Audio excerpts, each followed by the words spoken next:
Another great finals game. Now, it had me thinking, right? Wishful thinking, it's everywhere in this series. It's literally everywhere in sports, but especially in this series, and we're all guilty of it, right? You can watch a team, like the Celtics, and they can be absolutely great on both ends, right? They can be stopping the best offenses to a complete halt and then be scoring anywhere they want on the floor.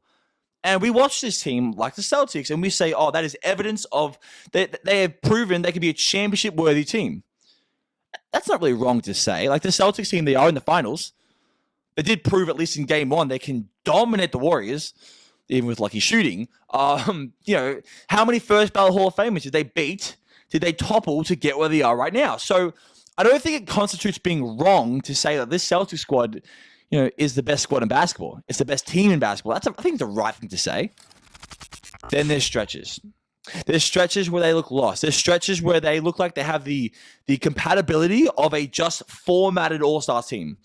Instead of a team that's been, playing together for the good part of 5 years now.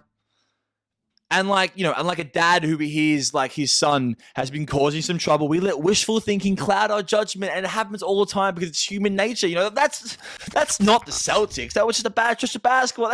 That's fine. It happens to everybody. No. And actually, to say, this team is not only capable, but predicted to have stretches of play where it doesn't matter who's on the court. It looks like everyone has these invisible blindfolds on. It looks like the team has been playing and training some different or old variation of basketball, and now they're playing this one. And you could say that, and you could say 1,000 other things, and and you would be right. Right? I mean, this is who they are. Like Jason Tatum, he represents a team, and Jason Tatum is the young, inexperienced leader who came out flat in the first half. Which is something now where we're beginning to pencil in, right? We don't want to. No one wants to do this. Sure, it's a lot more comfortable to base our perception on him from 90% of the time we watch him. We watch him dominate freely. We watch him beat guys off the dribble. We watch him clamp up guys, guys like Kevin Durant in the playoffs, and it's awesome. And it really is awesome. Like, we love Jason Tatum, but the other 10%, it's not the exception now, it's the rule. The same goes for the whole team. Like, he represents a team. Like, you should be nervous when the Celtics have missed their first 2 shots of the quarter, because they will spiral. They will spiral. I mean, now, part of this is because, one, they don't have a true fundamental point guard. So, they don't have a veteran playmaker to control pace and make sure everyone gets their shots, to get everyone confidence up. And, Marcus Smart, awesome. I love Marcus Smart. But if they were to have someone as old as even Chris Paul, on the Celtics, that would be perfect. It'd be exactly what they need, but they don't have that. So that's one. The other is, it happens all the time. They have not won a championship yet.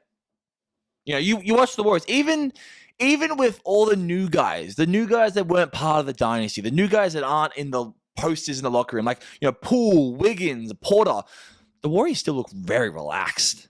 There's still a certain flair to Dub Nation, a cockiness. Like Draymond Green, he played the Celtics. He played them perfectly. He got in their faces early. He pushed Grant Williams around. He pushed Jaylen Brown. He pushed Jason Tatum. And then he flopped and he got his fouls. And, this wasn't some emotional, impulsive reaction. No. This was a very calculated, it was a very experienced move that worked. It got the fans involved. It frustrated the Celtics. And even if you want to, don't give me that. If you say it had zero residual effect, other than giving Jason Tatum a foul, well, guess what? That's pretty valuable. So when you watch the Celtics, their identity is a team that fumbles bags, that don't know what it takes to play 4 quarters, that have the inexperience just completely exposed.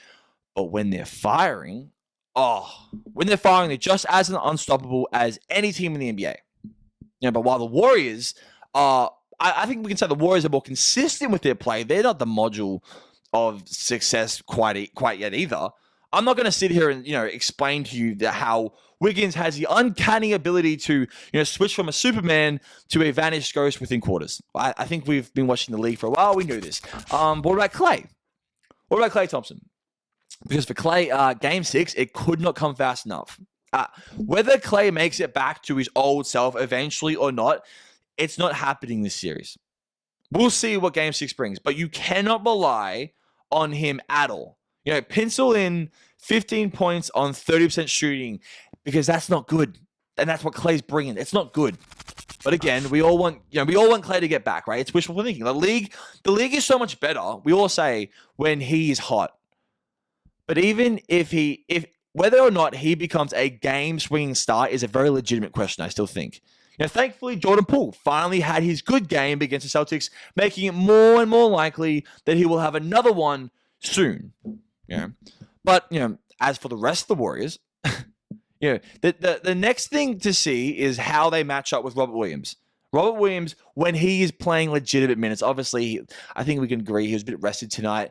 You know, will Steph have a second star for 3 more games? Will he have a second star to show out? Will Looney and Draymond contribute offensively?